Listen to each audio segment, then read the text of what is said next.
কি কাণ্ডটাই না বাঁধিয়েছিলে বলো তো। ভেবে দেখেছো আমাদের উপর দিয়ে কিরকম ঝড় বয়ে গেল? মেজবাবু, তুমি তো আমাদের পরিবারের মাথা।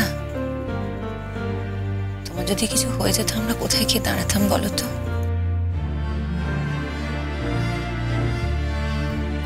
কেউ আসেনি? কি বলছো মেজবাবু? কেউ আসবে না তা কখনো হয়? বাড়ির সবাই এসেছিল তো। কালকে তোমার ওই এমার্জেন্সি সার্জারিটা করতে হলো তো, তখন তো কাউকে অ্যালাউ করলো না। আজ সকালেও সকলকে অ্যালাউ করছে না। রণ তো কাল সারা রাত এখানে ছিল। এই দেখো না, কিছুক্ষণের মধ্যেই হয়তো রণ চলে আসবে, আর বিকেলবেলা আর আবার সবাই চলে আসবে। দেখো কি হয়েছিল কি জানি, কিভাবে যে এখানে এলাম। ও, তোমার কিছু মনে নেই না? আমরা তো সে সময় বাড়ি ছিলাম না। ইমন দায়িত্ব নিয়েছিল তোমার দেখাশুনো করার। তারপর বোধহয় ওর কলেজে কোনো ফাংশন টাংশন পড়ে গেছিল বা কিছু, ও সময় মতো এসে উঠতে পারেনি, আর সেই সময় তোমার দুর্ঘটনাটা ঘটে যায়। অবশ্য সঠিকভাবে বলতে পারবো না, তবে গেস করতে পারি। ও বুকে ব্যথা করছিল, তাই একটু জল খাবো বলে জলের গ্লাসটা নিতে গিয়েছিলাম, কিন্তু গ্লাসটা নিতে পারিনি। তারপর কিচ্ছু মনে নেই। তারপর তুমি মাটিতে অজ্ঞান হয়ে পড়েছিলে। কতক্ষণ মাটিতে অজ্ঞান হয়ে পড়েছিলে কেউ জানে না। তোমায় যদি সময় মতো এখানে আনা যেত তাহলে হয়তো তোমার ক্রাইসিস একটু কম হতো। কিন্তু ইমন যে রেসপন্সিবিলিটি নিয়েছিল সেটাও পালন করেনি বলেই তোমাকে এই শাস্তিটা ভুগতে হলো। সে আসেনি? কে ইমন আসছে না সে কথা তো বলতে পারবো না। আসছে তো বটেই ভীষণ ভাবে, তবে তোমার সামনে দাঁড়াবে কি করে? তার কি আর মুখ আছে নাকি? ওই আসছে, নার্সদের বলছে কোন ওষুধটা তুমি খাবে, নার্সরাই খাওয়াচ্ছে। অথচ দেখো এই কাজটা তো আমারই করার কথা ছিল, আমি তো সেই জন্যই এখানে রয়ে গেলাম। কিন্তু ওর একটা ব্যাপার আছে না, ও যেটা বলবে সেটাই সবাইকে মানতে হবে। ও যেটা বলবে সেভাবেই সকলকে চলতে হবে, সবসময় ওকেই জিততে হবে। ভালো লাগে না একটা অসুস্থ মানুষকে নিয়ে কেউ যদি এরকম রাজনীতি করে। তা এখন বোধহয় কলেজে টলেজে কোথাও গেছে, আসা যাওয়া করছে, দেখছি তো তাই। মেচকা, আরে কলিদি, তুমি এখন সকালবেলা? না, কাল রাতে তো আসতে পারিনি, তাই অফিসে যাওয়ার পথে সকালবেলা দেখতে এলাম মেচকাকে।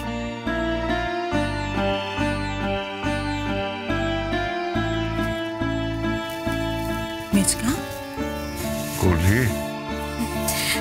খুব কষ্ট হচ্ছে মেচকা?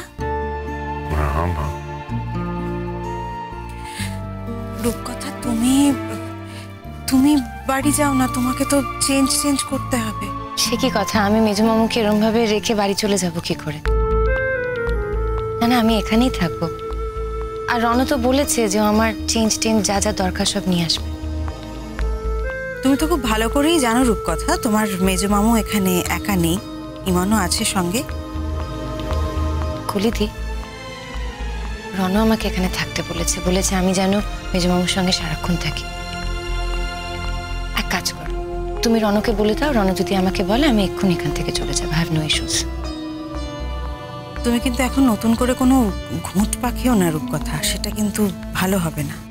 ওমা রণ, তুই তো আমার অনেক আগে বেরিয়েছিস, তোরা তো দেরি হলো আসতে। অফিসে একটা মিটিং ছিল, সেরে আসতে সময় লাগলো একটু। রূপকথা, এই তোমার খাবার আর চেঞ্জ। ওমা, তুই ওখানে দাঁড়িয়ে আছিস কেন? আয়, কোথায় ছিলি? আমি আসলে ওই ডক্টরের সঙ্গে দেখা করতে গিয়েছিলাম। যিনি বাবার অপারেশন করেছেন তিনি আজ এই সময় দেখা করবেন বলেছিলেন, তাই কথা বলতে গিয়েছিলাম। তাই কথা হয়েছে? কি বললেন? বললেন যে বাবা এখন ভালো আছে, বাবাকে কালই রিলিজ করে দেবে, তো বাড়িতে খুব সাবধানে রাখতে হবে বাবাকে। আমি কিন্তু চাই বাবা আর কিছুদিন এখানে থাকুক, বাড়িতে তো গিয়ে নার্সিংটা হবে না। Exactly, I agree with you. দেখো, যদি আবার কোনো ক্রাইসিস রিয়াকার করে তাহলে এখানে মেজমামু থাকলে সবাই সামলে নিতে পারবে, কিন্তু বাড়িতে নিয়ে যাওয়ার পর যদি আবার কিছু হয় তখন আমরা কি বা করতে পারি বলো তো? আর মেজমামুর যা শরীরের অবস্থা, মেজমামুকে আমরা এখানে তখনই নিয়ে আসতে পারবো?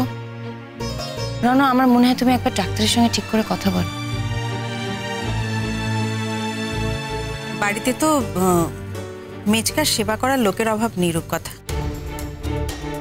আমি আছি, ইমন আছে, মেজমণি আছে, দরকার হলে আমি অফিস ছুটি নিয়ে মেচকার সেবা করব। আসলে কি জানো তো, মেচকা বাড়িতে না থাকলে না বাড়িটাকে ঠিক বাড়ি মনে হয়। তাই আমার মনে হয় যত তাড়াতাড়ি সম্ভব মেচকার বাড়ি যাওয়া উচিত। বাবা, বাবা, কি করে তোমার এত বড় ঘটনা ঘটলো তুমি কি জানো? ওই তো বুকে খুব ব্যথা করে উঠলো, জলটা নিতে গিয়েছিলাম, তারপর কিছু মনে নেই রে। আর তারপরে তুমি অজ্ঞান হয়ে পড়েছিলে, আর কতক্ষণ অজ্ঞান হয়ে পড়েছিলে তা তুমি জানো না, আমরাও জানি না। তখন যদি কেউ তোমার সঙ্গে থাকতো, তুমি যদি একা না থাকতে, তাহলে তোমাকে এতক্ষণ অজ্ঞান হয়ে পড়ে থাকতে হতো না। আমরা সঠিক সময় খবর পেতাম, এত বড় দুর্ঘটনাটা হতো না। তাতেও কিন্তু ব্লকটা ব্লকই থাকতো রনো। তুই শিক্ষিত ছেলে, শুধুমাত্র ইমনের ওপর রাগ করবি বলে এই কথাটা তুই বলতে পারিস না। হ্যাঁ, এটা ঠিক, বাড়িতে আমরা কেউ থাকলে মেজকাকে হয়তো বিনা চিকিৎসায় অতক্ষণ পড়ে থাকতে হতো না, কিন্তু ঘটনাটা যে ঘটতো না এটা কি তুই হলপ করে বলতে পারিস? ঠিক সেই কথাটা আমি বলতে চাইছি। যদি ঠিকঠাক সময় বাবাকে দেখার মতো কেউ থাকতো, সেই সময় আমরা খবর পেতাম, ঠিকঠাক সময় চিকিৎসা করে বাবাকে এত কষ্ট পেতে হতো না। অ্যাক্সিডেন্টটা তো অ্যাক্সিডেন্টই রনো। অ্যাক্সিডেন্টের জন্য তুই কাকে দোষ দিবি? এটা কি অ্যাক্সিডেন্ট? এটা অ্যাক্সিডেন্ট নয়, এটা গাফিলতি, ইরেসপন্সিবিলিটি। এত যে কথা বলছিস রনো, আমরা সবাই মিলে কেন বাড়ি ছেড়ে চলে গিয়েছিলাম মেজকার শরীর খারাপ জেনেও? সেদিক থেকে দেখতে গেলে তো হিমন পরের বাড়ির মেয়ে, একটা পরের বাড়ির মেয়ের ওপর এতটা ভরসা করে সবাই চলে যেতে পারে বাড়ি ছেড়ে? বাবা, একটু জল খাবে? তুই কোথায় চলে যাচ্ছিস রে মাঝে মাঝে? একবার দেখছিস, তারপর দেখতেই পাচ্ছি না। আমি এখানেই আছি বাবা, কেবিনের ভেতরে না থাকলেও বাইরে আছি। কেন কেবিনের বাইরে ছিলি কেন? তুই আমার কাছে এসে একটু বসতে পারিস না? তোমার কাছে তো বসার লোক আছে এখানে বাবা, সেই জন্যই আমি বাইরে ছিলাম। আর তাছাড়া আমাকে অন্যান্য অ্যারেঞ্জমেন্টগুলো করতে হচ্ছে না, তাই। এত বড় একটা এরকম ঘটনা ঘটে যাওয়ার পর যখন আমরা সবকিছু অ্যারেঞ্জমেন্ট নিজেই করতে পেরেছি, বাকিটাও করে নিতে পারবো। এই নিয়ে ওকে কোনো মাথা ঘামাতে হবে না, তাকে বলে দাও। কাকে বলতে বলছিস রনো? রূপকথাকে? কেন তুই নিজে বলতে পারছিস না? কবে থেকে শুরু করলি এরকম ভায়া মিডিয়া কথাবার্তা বলা? বাবার সামনে এখন এরকম ভাবে চিৎকার চেঁচামেচি করা ঠিক হবে না কলিদি। চিৎকার চেঁচামেচি করতে তুই বাধ্য করছিস রন। মেজকার সামনে এইসব কথাবার্তা বলাগুলো কি ঠিক হচ্ছে আদৌ? ছাড়ো না কলি, সব কথা কি সবসময় কানে নিতে আছে? বাবা, তোমার এখন কেমন লাগছে? একটু বেটার লাগছে? তুই সামনে থাকলে আমার সবসময় বেটার লাগে। যাকে তুমি এত ভরসা করো বাবা, সেই কিন্তু ঠিক সময় মতো তোমাকে ফেলে দিয়ে সেমিনার অ্যাটেন্ড করতে গেছিল। দায়িত্ব ফেলে রেখে চলে যাবার মানুষ তো এমন নয়। ওকে কি জানতো যে আমার এরকম হবে?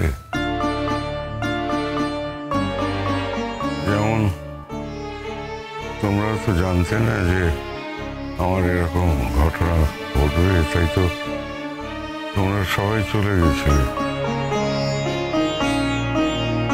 কেউ কি তোমাদের অভিযোগ জানিয়েছে? কুসুম দোলা কুসুম দোলা